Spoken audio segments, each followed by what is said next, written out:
Manchester United ended a sequence of low-scoring draws against a lively-looking Palace who are very difficult to break down away from home.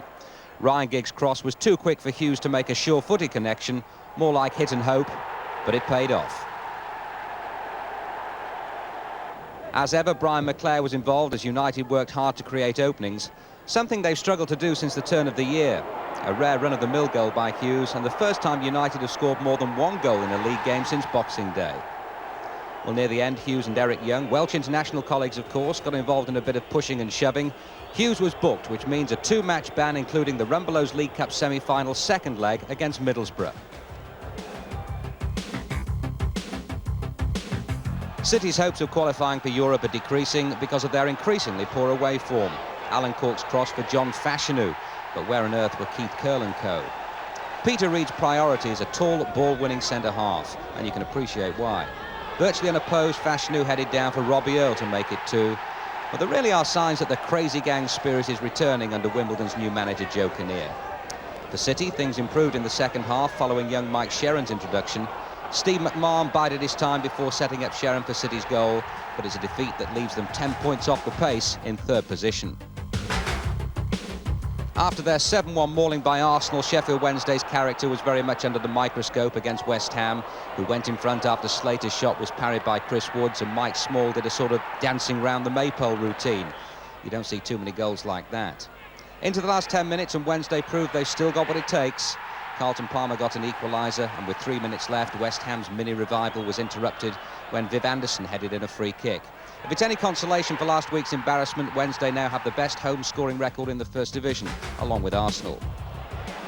Liverpool's injury problems going from bad to worse, a bit like their defending at Carrow Road. The invisible man would have been more conspicuous than Colin Woodthorpe, standing by Grobbelaar's near post and scoring at the second attempt. Well, any lingering hopes Liverpool may have had about winning the championship disappeared in a disastrous 20-minute spell. Mark Wright, who's been outstanding in recent weeks for club and country, caught in two minds and subsequently caught out by Robert Fleck. Next to slip up, Glenn Hussein. But all in all, Liverpool's back division not on the same wavelength as Fleck, who grabbed his opportunities brilliantly. This is class finishing. Goal of the day, contender A.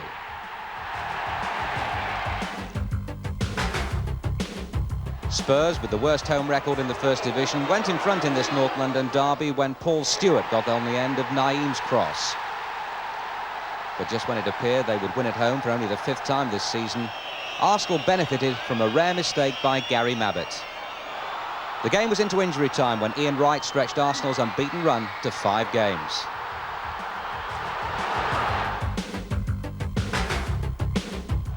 Forest fans won't have seen many better individual goals than this, apart from Stuart Pearce free kicks, of course. Teddy Sheringham, goal of the day, contender B, and the quickest goal of the day after 40 seconds. Mind you, Forest fans haven't seen their team win at home in the league since early December, and they haven't won at all in the league since Boxing Day. Scott Gemmell off the line. Forest totally vacated that area of the goalmouth after that, and just guess who popped into the empty space? Clive Allen. Earl Barrett, Villa's new £1.75 million signing from Oldham, watched his old club play with the confidence of a team who'd won their previous 2, but they were unusually shy in front of goal. As for Villa, with Matthias Breitkreutz making his debut, their first in the league since New Year's Day proved decisive. Froggett's cross, a vintage header by Regis, contender C. Queen's Park Rangers are the First Division's draw specialists, 5 in the last 6 and 14 overall. Their passing game is always good to watch. Ray Wilkins playing in the killer ball for Les Ferdinand, making his first appearance since getting injured in November.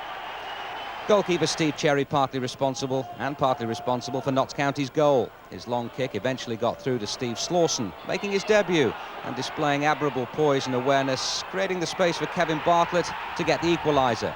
A dirty word at Loftus Road. Here's a goal kick that went wrong. Sheffield United's Simon Tracy seeing his kick headed straight back into the path of Brian Stein. Tracy had one eye on Stein, Stein had one eye on Tracy. The ball broke kindly for Luton, and Stein scored his first goal for the club since the 1988 League Cup final against Arsenal. Sheffield United, who won their previous 4 league games, equalised 4 minutes later when Luton failed to clear an awkward up and under. Ian Bryson.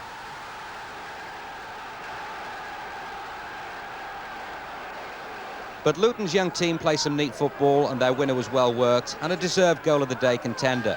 Scott Oakes put in a penetrating cross which bounced and set up nicely for Mick Harford, the club's top scorer. Well, they should have won more comfortably, but credit to Tracy, who'd obviously done his homework and sussed out John Dreher's penalty technique.